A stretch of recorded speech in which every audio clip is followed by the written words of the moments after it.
السلام علیکم ناظرین، آپ دیکھ رہے ہیں مسکراہٹ کے پھول یوٹیوب چینل۔ ناظرین، انسان کی پرسنل لائف بہت اہمیت کی حامل ہے۔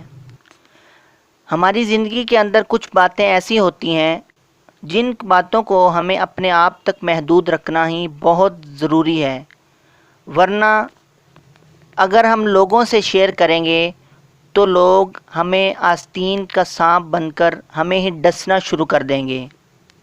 آج کی اس ویڈیو میں ہم آپ کو 8 ایسی باتیں بتائیں گے کہ جن کو آپ کبھی کسی سے شیئر مت کیجیے گا، ورنہ آپ کو لائف میں پچھتانا پڑ سکتا ہے، اور ان باتوں کا شیئر کرنا آپ کے لیے نقصان دہ ہو سکتا ہے۔ نمبر 1، کسی دوسرے کا وہ راز جو آپ کے پاس امانت ہو وہ کسی اور آدمی سے شیئر مت کریں۔ ایسا کرنے سے آپ کا راز کسی دوسرے کے پاس بھی محفوظ نہیں رہے گا۔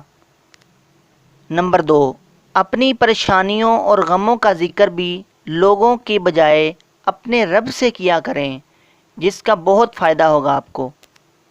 نمبر 3، اگر آپ کسی سفر پر جا رہے ہوں تو کوشش کریں کہ اپنی منزل کے بارے میں کچھ زیادہ بات نہ کریں تو اچھا ہے۔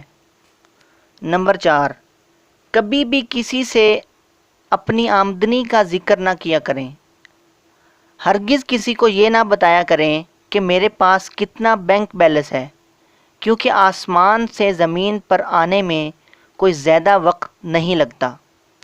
نمبر 5، نیکی کے ان کاموں کا بھی کسی سے ذکر نہ کریں جو آپ اللہ کی رضا کے لیے کرتے ہیں، کیونکہ یہ اللہ اور آپ کے درمیان ایک معاملہ ہوتا ہے۔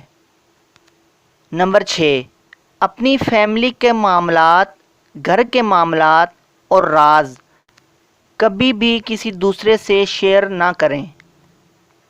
نمبر 7، یہ بھی کسی کو نہیں بتانا چاہیے کہ میں مستقبل میں کیا کرنے والا ہوں۔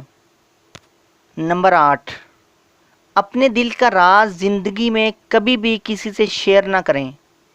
آج کا دوست کل کا دشمن بھی بن سکتا ہے۔ ناظرین، یہ ساری باتیں حکمت اور دانائی اور سمجھنے والی باتیں ہیں۔ ہمارا بتانے کا مقصد یہ ہے کہ دوسروں کو ان باتوں سے زیادہ فائدہ ہو سکے۔ اگر آپ کو ان باتوں سے فائدہ ہو تو دعاؤں میں ضرور یاد رکھیے گا۔ ملاقات ہوگی اگلی ویڈیو میں۔ السلام علیکم۔